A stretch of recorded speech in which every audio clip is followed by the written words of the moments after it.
Hello, welcome to the Will to DIY. This podcast is a place for me to sandbox ideas, play with them, tinker with them, build on them, or perhaps just throw them away and get back to work. Okay, to build a little bit more on this Tom Sawyer parable and really just milk it here, if work can be seen as play, then of course this is an attitude shift. And that's what we were sort of talking about in the previous podcast. If the manipulator provides not only pleasure while you're doing the mundane task, he sort of accomplishes some good along the way. And he also is offering a new experience. And he's doing all this without his own physical action, right? This is cognitariat labor he's using to get you to do physical labor. I think there's a series of problems here, and maybe it points out real-world trickery as a productive method. And it's really this how, quote-unquote, simple people can be maneuvered by the, quote-unquote, intelligent to be productive. If all people want to do is play, then we'll give them work and call it play. And then we let these people think it's their choice, right?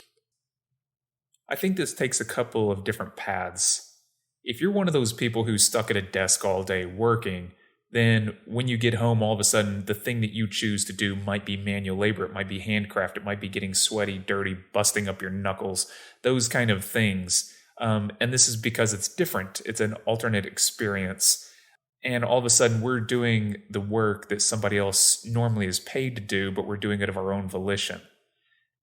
This could sort of equally be said even if you're at an office sitting behind a desk doing internet work all day, but when you get home, you finally get to get online and play video games or surf Reddit or whatever the heck it is you want to do. So there's a deep virtual dive. There's also this physical dive, but both of them are because you don't get to do this thing during work hours. What I find is for me, they both go hand in hand.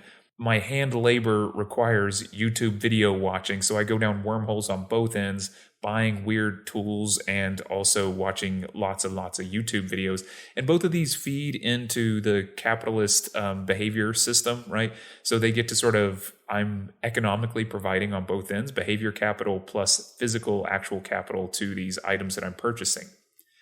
And this sort of loops back into this other side of this, is that this is how I'm generating my identity. My identity really comes through my leisure time. It comes through my off hours.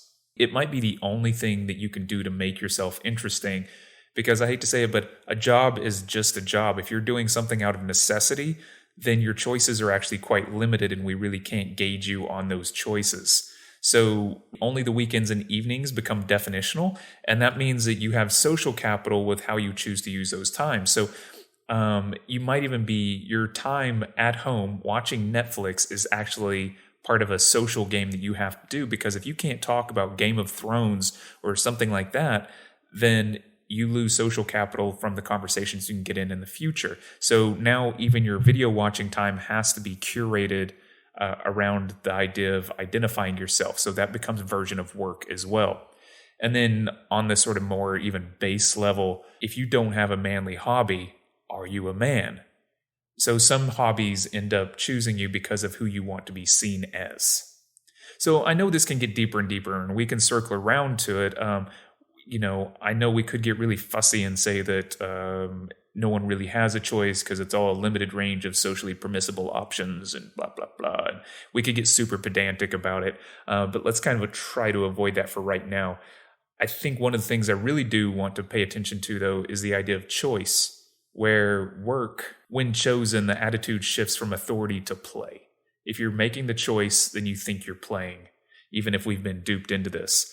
In this book that I listened to a little while back called Amusing Ourselves to Death by Neil Postman, it was published in 1985, but he has some really prescient thoughts in there, and he really discusses the media leading us to becoming dumber and dumber through, instead of reading, paying attention to image, we do sound bites. There's this overt simplification of everything because of the medium and the way it works. There's also a flatness of meaning where deaths from a plague might be equal or even lesser news than a celebrity divorce. So we're unable to gauge which thing is more important due to the delivery method. I think if we pair those ideas up with Tom Sawyer's sort of willingness to sell work as play, we have a kind of manipulation of the masses by getting them to become dumber on one hand through the media and then duping them into work as a form of play. if we're taking Sawyer's path here, if you're a teacher and you're forced to teach and you're a student and you're forced to learn, then I think it's all drudgery. And maybe in a weird way, if you're repairing a faucet and you approach it with a willingness to figure it out, you might enjoy the challenge of it. But if everything's drudgery, then I think we're probably subconsciously wanting to be duped into something resembling play. So anyone who can show up and dupe us into having fun becomes our savior. So we can end up spending hours watching these kind of slick programs that took months of production, and they can masquerade as educational.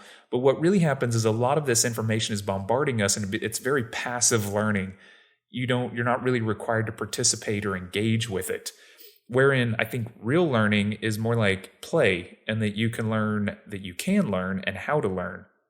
And as Postman seems to say, then it's sort of a disservice to provide this super slick edutainment, as if every complexity can be boiled down into memes and showmanship and mnemonic devices. At some point, really learning, it sort of became a chore. There's this other side to it, the Tom Sawyer side, where doing things is seen as a sucker's game when sitting on your ass and having somebody else work for you is a viable option. So in this way, we end up sort of training people to develop a deep melancholy for certain forms of self-improvement, maybe even for DIY of the self. And it's similar in the story to Tom sort of looking at this expanse of fence pickets, and he says this deep despair abounds at all the labor in front of him. He reverts to becoming the hustler, to the swindler of friends.